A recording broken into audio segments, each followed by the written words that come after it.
I wanna be the very best that no one ever was. Assalamualaikum warahmatullahi wabarakatuh. Selamat datang di pembelajaran online IPA terpadu untuk siswa kelas 9 yang insya Allah soleh dan solehah dan juga dirahmati oleh Allah Subhanahu wa Ta'ala. Pada kesempatan pagi hari ini atau pertemuan pada pagi hari ini, kita akan melanjutkan materi kita tentang kemagnetan. Dan pada kesempatan ini kita akan membahas tentang yang pertama adalah medan magnet di sekitar arus listrik, kemudian induksi elektromagnetik. Medan magnet di sekitar arus listrik. Pada tahun 1820, secara tidak sengaja, Hans Christian Ørsted menemukan bahwa di sekitar kawat berarus terdapat medan magnet. Medan magnet ini berada di sekitar pengantar balistik yang disebut sebagai induksi magnetik. Arah medan magnet yang ditimbulkan oleh arus listrik dapat ditentukan dengan kaidah atau aturan tangan kanan sebagai berikut. Apabila kita menggenggam kawat dengan tangan kanan, sedemikian hingga ibu jari menunjukkan arah lurus, lipatan keempat jari menunjukkan arah putaran garis gaya magnet. Bapak ulangi ya.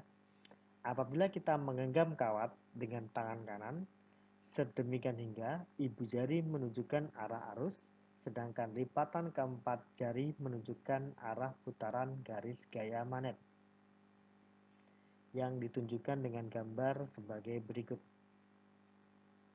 Jadi jempol ini menunjukkan arus, sedangkan keempat jari menunjukkan arah dari medan magnet.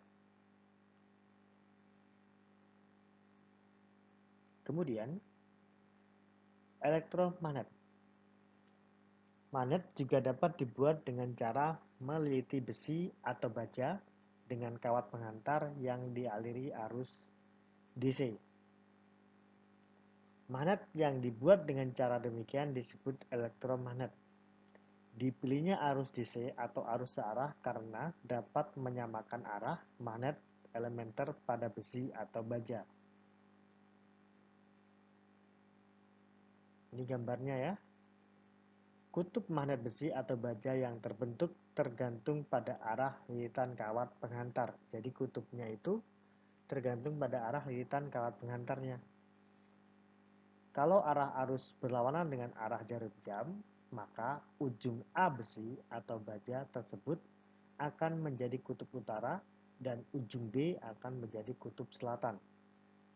Kemudian sebaliknya, jika arah arusnya searah dengan jarum jam, maka ujung A besi atau baja akan menjadi kutub selatan dan ujung B akan menjadi kutub utara.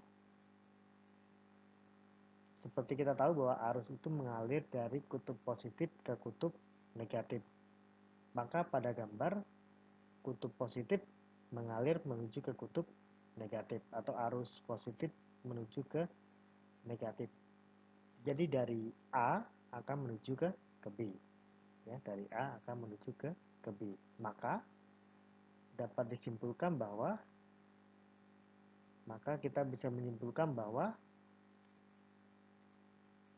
untuk titik A ya, maka ujung A akan menjadi kutub selatan dan ujung B akan menjadi kutub utara ya. Kemudian selanjutnya, dengan sifat kemagnetannya yang unik itulah elektromagnet mempunyai peran yang sangat penting dalam pembuatan alat-alat teknik seperti bel listrik, relay, dan telepon, yang materi lengkapnya ada di buku dan bisa kalian baca.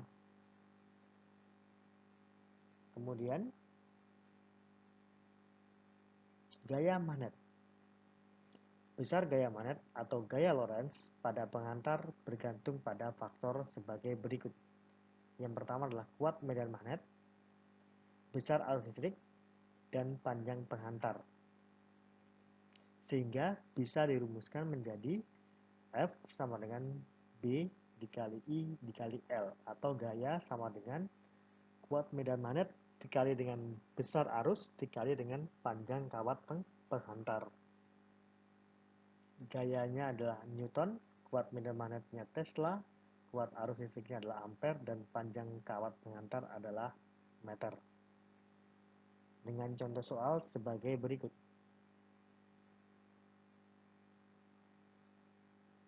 Sebuah kawat dengan panjang 20 cm berada tegak lurus dalam sebuah medan magnet dengan kekuatan 20 Tesla. Jika terdapat arus listrik yang mengalir 400 mA di kawat tersebut, maka hitunglah besar gaya Lorentz yang dialami kawat tersebut. Kita cari dulu yang diketahui. Yang diketahui adalah panjang kawatnya adalah 20 cm. Kalau mau dirubah menjadi meter adalah 0,2 meter. Medan magnetnya adalah 20 Tesla. Sedangkan arusnya adalah 400 mA.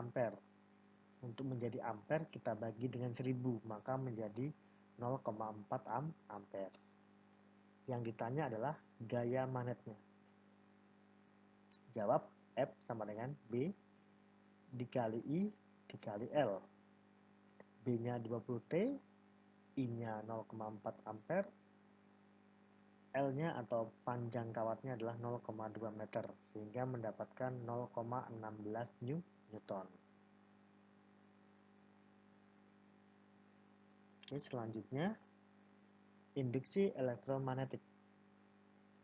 Michael Faraday lahir pada tahun 1791 dan wafat pada tahun 1867, adalah seorang ilmuwan berkebangsaan Inggris membuat hipotesis bahwa medan magnet seharusnya dapat menimbulkan arus listrik. Peristiwa timbulnya arus listrik ini disebut sebagai induksi elektromagnetik. Beda potensial yang timbul pada ujung kumparan disebut sebagai gaya gerak listrik atau GGL induksi. Gerakan magnet di dalam kumparan menyebabkan jarum galvanometer menyimpang. Kemudian jika kutub utara magnet digerakkan mendekati kumparan, jarum galvanometer akan menyimpang ke kanan. Kemudian jika magnet diam dalam kumparan, jarum galvanometer tidak akan menyimpang.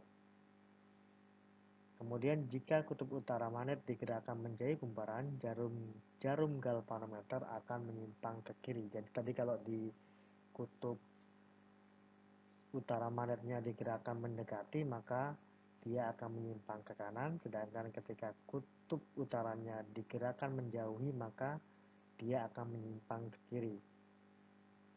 Sehingga penyimpangan jarum galvanometer tersebut menunjukkan adanya arus listrik pada ujung kumparan atau pada kedua ujung kumparan. Sehingga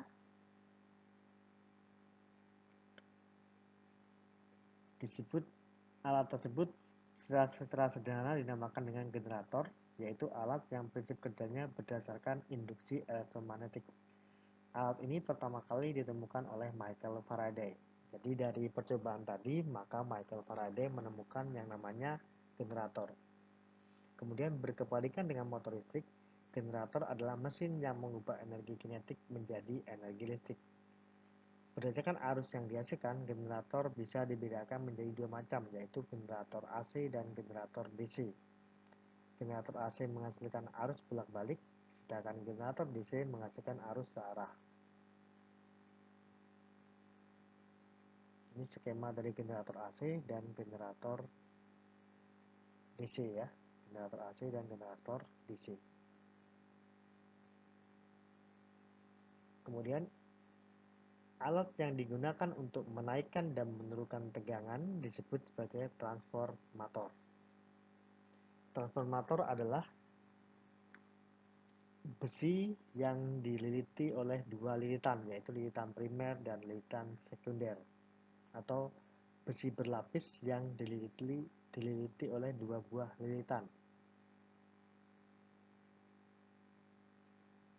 Besar GGL induksi pada kumparan primer sebanding dengan banyaknya lilitan kumparan primer, sehingga rumusnya adalah NP sama dengan VP per NS sama dengan VS, atau NP per NS sama dengan VP per VS sama dengan IS per IP.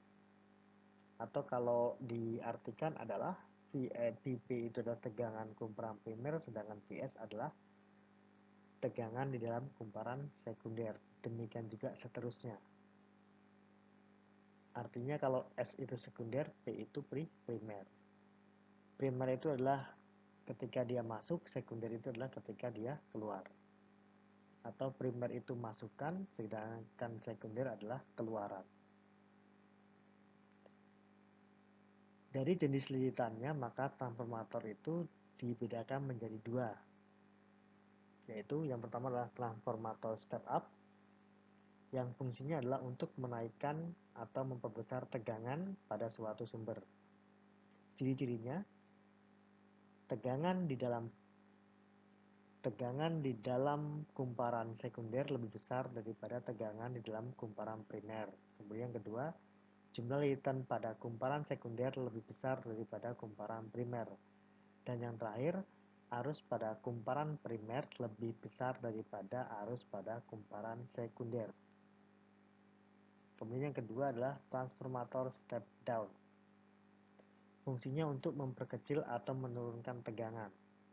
Ciri-cirinya adalah tegangan pada kumparan primer lebih besar daripada tegangan pada kumparan sekunder. Kemudian yang kedua, lilitan pada kumparan primer lebih besar daripada lilitan pada kumparan sekunder. Dan yang terakhir, arus pada kumparan primer lebih kecil daripada arus pada kumparan sekunder. Berikut adalah gambar dari skema trafo step down dan step up.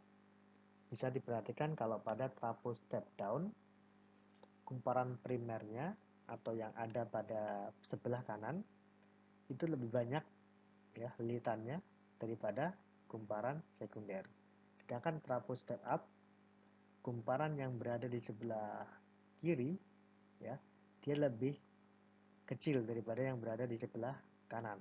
Itu artinya pada trafo step up, kumparan primernya lebih kecil daripada kumparan sekundernya.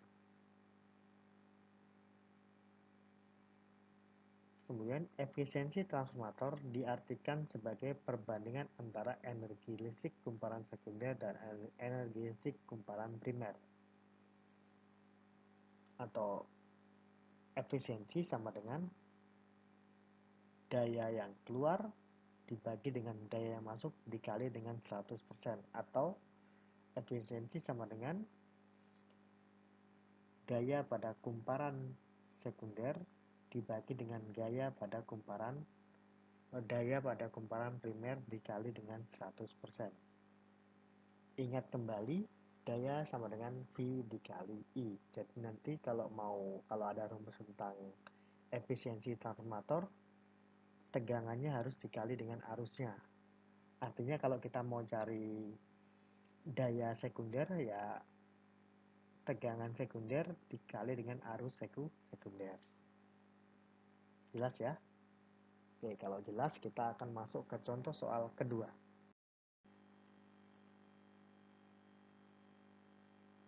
Contoh soal kedua, sebuah trafo mempunyai kumparan primer dan sekunder dengan jumlah lilitan masing-masing 500 dan 5000. Dihubungkan dengan jaringan bertegangan arus bolak-balik 220 volt. Berapakah tegangan keluarannya atau tegangan sekundernya? Diketahui, lilitan primernya adalah 500, sedangkan lilitan sekundernya adalah 5000. Tegangan primernya 220 volt. Yang ditanya adalah tegangan keluaran atau tegangan sekunder. Jawab, rumus transformator adalah NP per NS sama dengan VP per VS. NP per NS 500 per 5000, sedangkan VP per VS 220 V dibagi VS. Kita kalikan silang, VS dikali 500 dan 5000 dikali dengan 220 volt. VS dikali 500 sama dengan 1.100.000. Vs sama dengan 1.100 dibagi dengan 500. Maka Vs atau tegangan sekunder atau tegangan keluarannya adalah 2200 volt. Oke, sudah jelas? Baik, silakan dipahami lagi, diputar berulang-ulang kalau perlu dicatat. Dan kemudian untuk soal lebih banyak lagi silakan kalian kunjungi alamat website berikut. Di dalam website ini ada banyak sekali soal-soal tentang trafo dan pembahasannya. Oke, mungkin itu dulu pertemuan kita pada pagi hari ini. Untuk pertemuan selanjutnya kita akan membahas sisa materi di bab 6 ini. Sekian dari Bapak Heri. Assalamualaikum warahmatullahi wabarakatuh. Ingat